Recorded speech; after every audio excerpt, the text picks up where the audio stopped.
Et coucou, allez bonjour à tous et bienvenue sur cette nouvelle vidéo tuto. Aujourd'hui, je vais vous montrer comment réaliser une boîte à 9 compartiments.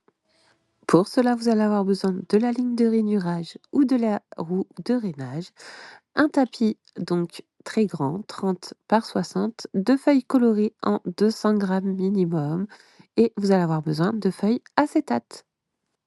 Allez, nous allons pouvoir commencer ce tuto. Nous allons aller sur le DS. Allez, pour commencer ce tuto, nous allons venir insérer un rectangle de 15 cm de largeur par 3 cm de hauteur. Et ce rectangle, nous allons venir le positionner en position 10-7. Allez, une fois que votre grand premier rectangle est positionné, nous allons venir en insérer un deuxième. Pour le deuxième, nous allons mettre en dimension 15-15. Donc, soit vous enlevez le cadenas, soit vous ne l'enlevez pas, c'est au choix.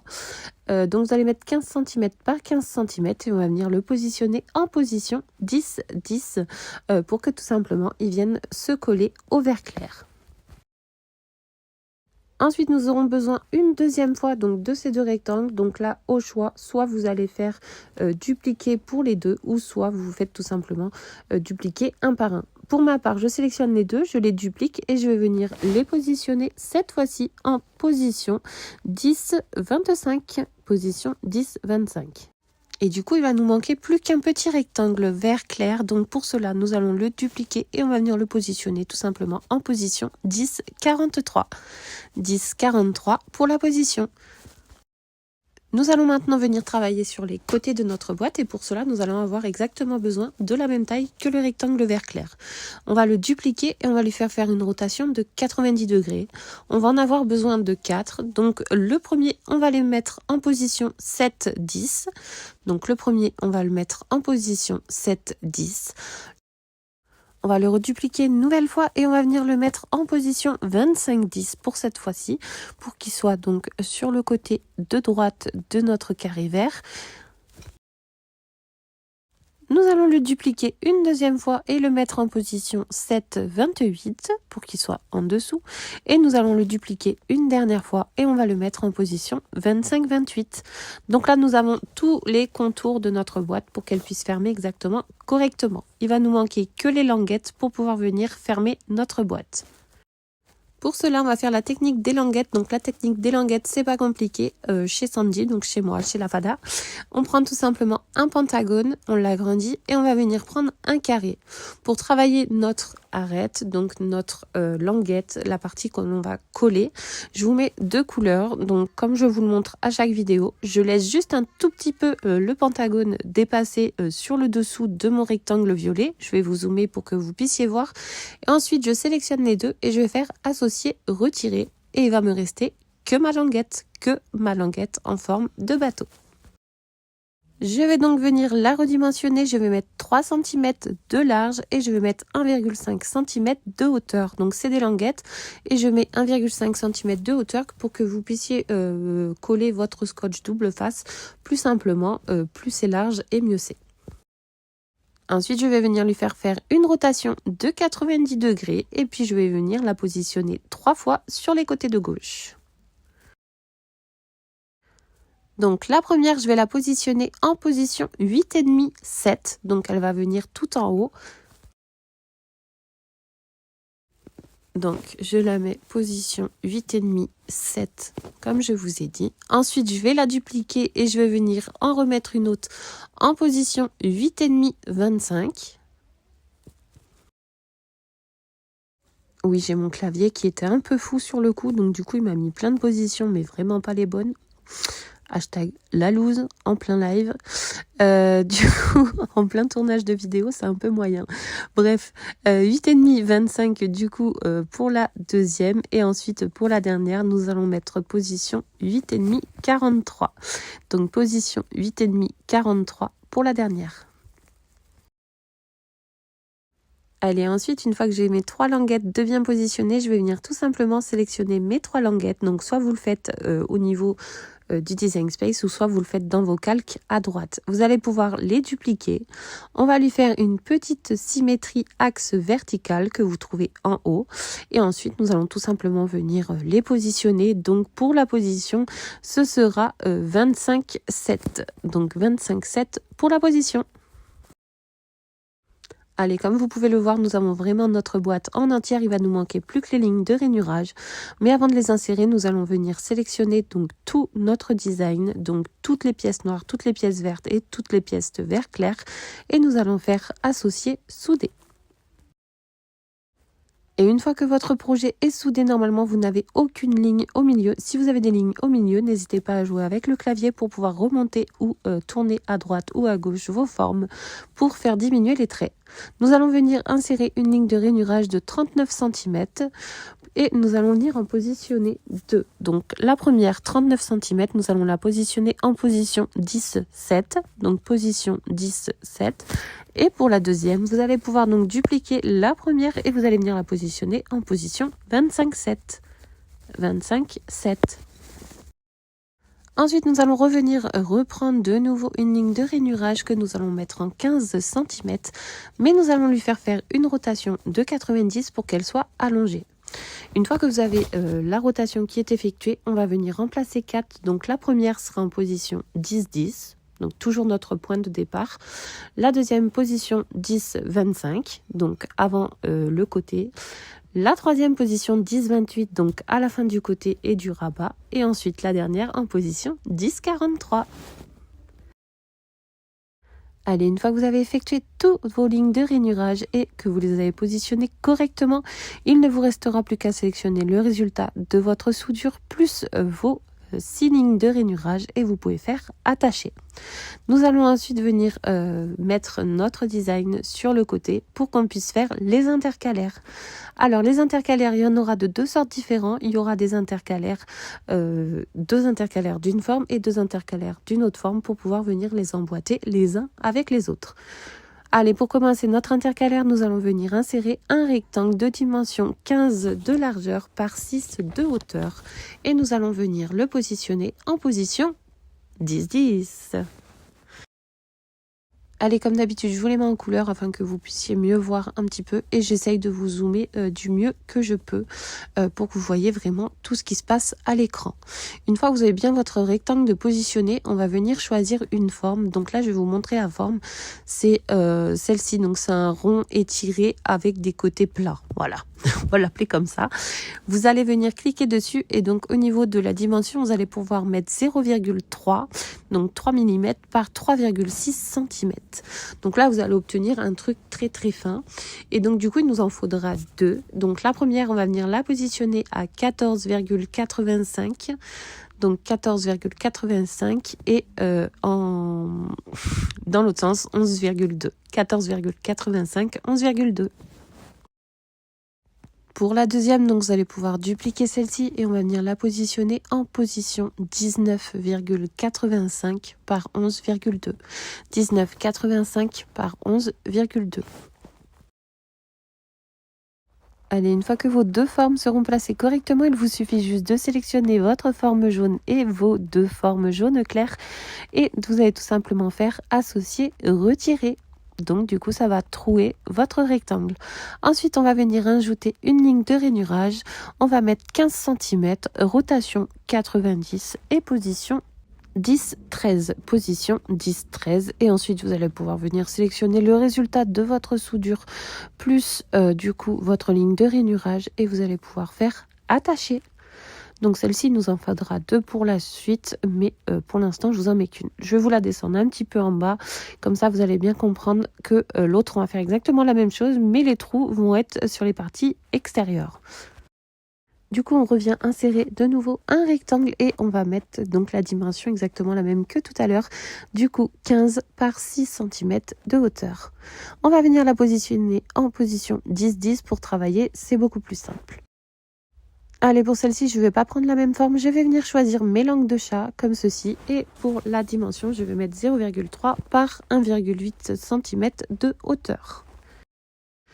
Pour la position, nous allons mettre pour la première 14,85 par 10. Donc 14,85 et 10. Et pour la deuxième, comme tout à l'heure, nous allons mettre 19,85 par 10. Donc 14,85, 10 et la deuxième 19,85, 10. Et vous allez voir qu'elles vont être alignées au niveau du haut et non pas à l'intérieur comme tout à l'heure. Ensuite, vous pouvez sélectionner vos deux langues de chat et vous allez faire dupliquer et vous allez lui faire une petite symétrie axe horizontale.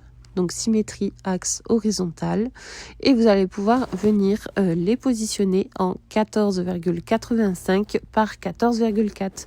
14,85, 14,4. Allez, du coup, une fois que vos langues de chat seront bien positionnées, vous allez pouvoir venir sélectionner vos 4 langues de chat plus votre forme orange. Et de la même manière que la forme jaune, nous allons les sélectionner donc la totalité de nos formes. Et on va faire associer, retirer. Donc vous pouvez faire associer, retirer.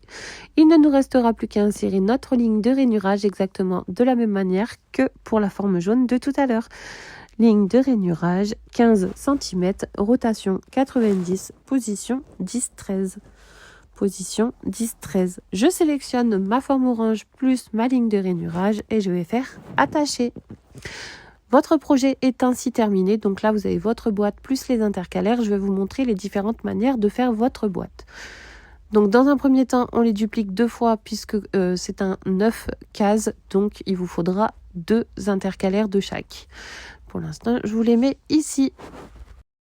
Allez, je vais venir reprendre ma forme verte et je vais vous montrer 2 techniques différentes si vous voulez les embellir, etc. etc. Donc là, avec la boîte à compartiments, la plupart du temps, nous faisons des fenêtres. Les fenêtres pour pouvoir voir ce qui se passe à l'intérieur. Donc c'est vraiment beau quand vous mettez des chocolats, etc. à l'intérieur. Ou sinon, vous pouvez les faire en imprimé puis découpé, mais il faudra diminuer la boîte pour qu'elle puisse passer en imprimé puis découpé. Pour celle-ci, je vais vous montrer avec une fenêtre. Du coup, là, je vais prendre un cœur, mais vous pouvez prendre toute autre forme ou toute autre image. Donc, je prends mon cœur, je le place vraiment où je souhaite sur le devant de ma boîte. Ensuite, je vais venir sélectionner uniquement ma boîte sans les rainures, plus mon cœur. Alors, j'ai oublié de vous dire, avant de trouver votre image, n'hésitez pas à la dupliquer, comme ça vous en avez une qui est vraiment vierge. Ensuite, donc comme je vous disais, vous prenez votre boîte plus votre cœur. Donc attention, on ne prend pas les lignes de rainurage. On prend vraiment que le résultat de la soudure plus notre cœur ou notre forme. Et on va faire couper. Ici, vous allez pouvoir venir retirer le cœur vert et le cœur noir et vous allez voir donc votre trou, vous allez avoir votre fenêtre. Pas de panique, vos lignes de rainurage sont derrière, donc vous faites faire passer derrière pour la forme. Ensuite, vous voyez que si vous avez une vitre, il est préférable de mettre une feuille d'acétate ou une feuille de pochette plastique, etc. etc. Donc pour cela, je viens mettre un carré de 14,5. Comme ça, je sais que il fait vraiment toute la taille et je vais vraiment pouvoir le coller tranquille, masqué à l'arrière de mon image. Et au moins, j'aurai donc une pochette plastique ou une feuille d'acétate pour vraiment embellir ma jolie boîte. Voilà, donc ça c'était pour la fonction trouée, voilà, pour avoir un petit trou au milieu, pour avoir une fenêtre, j'appelle ça des fenêtres, voilà, et moi j'oublie pas de la mettre en bleu, au moins je sais que c'est une vitre. Ensuite pour le deuxième, je vais vous montrer, alors ici si vous souhaitez vraiment garder la boîte qui fait 15 cm par 15 cm, pour faire de l'imprimé puis découper, donc pour embellir votre feuille, etc. Il suffit juste de venir coller des petits morceaux de carton dessus, avec un design au choix. Donc pour cela c'est très simple, je vais insérer un carré. Donc vu que ma boîte elle fait 15 cm par 15 cm, je vais mettre un carré de 14 cm, comme ça il me reste un petit peu de la couleur de ma boîte tout le tour. Et ensuite je vais venir choisir donc une image que j'aimerais bien tout le tour. Ici je vais faire fond fleuri et du coup je vais venir prendre un petit fond fleuri pour vous montrer. Allez, donc du coup, j'ai mon petit fond fleuri qui apparaît. Je vais venir recouvrir tout mon carré avec mon fond fleuri. Je sélectionne les deux et je vais faire exactement la même chose, couper. Je vais venir supprimer les parties dont je n'ai pas besoin. Et du coup, vous voyez qu'il me reste vraiment que mon carré que je vais pouvoir venir coller sur le dessus de ma boîte. Je vais pouvoir le dupliquer pour faire exactement pareil de l'autre côté. Et je vais ensuite venir faire exactement la même manipulation avec les petits côtés que j'ai tout le tour. Donc pour cela, je reprends de nouveau mon fond fleuri. Donc je vais reprendre mon fond fleuri et je vais tout simplement venir faire la taille de mes languettes, donc de mes côtés. Et vu que mes côtés font 3 cm par 15 cm, je vais tout simplement insérer donc un rectangle de 14 cm par 2 cm. J'enlève tout le temps 1 cm, comme ça fait 0,5 mm de chaque côté. Et du coup, c'est assez. Donc, je mets 14 cm par 2 cm. Et du coup, là, c'est pareil, je vais venir découper mon image de la bonne taille. Donc, je vais l'élargir un tout petit peu. Je reviens mettre mon rectangle dessus et je vais faire couper. Et du coup, je vais pouvoir supprimer mes cracras et ensuite, je vais venir positionner 7 fois ce design sur mon image. Alors, inutile de les positionner, vous les dupliquez 7 fois et vous savez que vous devez les imprimer 7 fois. C'est juste pour vous montrer où ça va. Donc, on essaye d'accorder la couleur de la boîte avec les images qu'on va découper. Donc, vous pouvez faire comme ça. Vous pouvez aussi imprimer des photos. Vous pouvez imprimer vous en train d'embrasser votre mamie, vos enfants, etc. Vraiment, tout ce que vous voulez, c'est possible vraiment avec toutes les images. Donc, ici, je rotationne 90 pour les languettes qui sont sur la gauche et la droite. Ensuite, je sélectionne les deux et je vais faire dupliquer. Comme ça, j'aurai le bon espacement directement. Au lieu de faire en 2 manipulations, j'en fais qu'une. Donc, vous voyez, la boîte, elle ferait comme ceci. Inutile de les mettre sur les languettes puisqu'elles vont être collées et à l'intérieur. Ensuite, vous pouvez rajouter un texte si vous le souhaitez dessus, qui sera bien sûr aussi en imprimé puis découpé. Donc, vous marquez, par exemple, bonne fête mamie, et vous allez venir le positionner où vous souhaitez. Une fois que vous l'avez positionné sur le carré que vous souhaitez, sélectionnez bien le carré plus le texte et vous faites aplatir parce que sinon ça va vous découper aussi le bonne fête mamie. Ici, donc, j'ai ma boîte. Voilà, j'espère que ce tuto vous aura plu. N'hésitez pas si vous avez des questions et n'hésitez surtout pas à me demander s'il y a quelque chose ou une manipulation que vous n'avez pas compris. Mais j'espère que ce design vous aura plu. Bisous. Allez, je vous montre le rendu. Donc, celle-ci était à 16 compartiments, mais c'est exactement le même concept et le même rendu. Voilà, j'espère que ce tuto vous plaira et que la boîte en elle-même aussi. Il est maintenant temps pour moi de vous dire que vous pouvez retrouver toute la liste des matériaux que j'utilise en dessous la vidéo en description. N'oubliez surtout pas aussi que je suis en live TikTok participatif, c'est-à-dire que vous pouvez réaliser en même temps que moi assez régulièrement et beaucoup de soirs par semaine. Alors venez avec nous participer à ces lives. Et je vous dis à très vite et surtout n'oubliez pas que mon TikTok est exactement le même. Donc c'est la Fada de la Créa. Bisous bisous et bonne journée.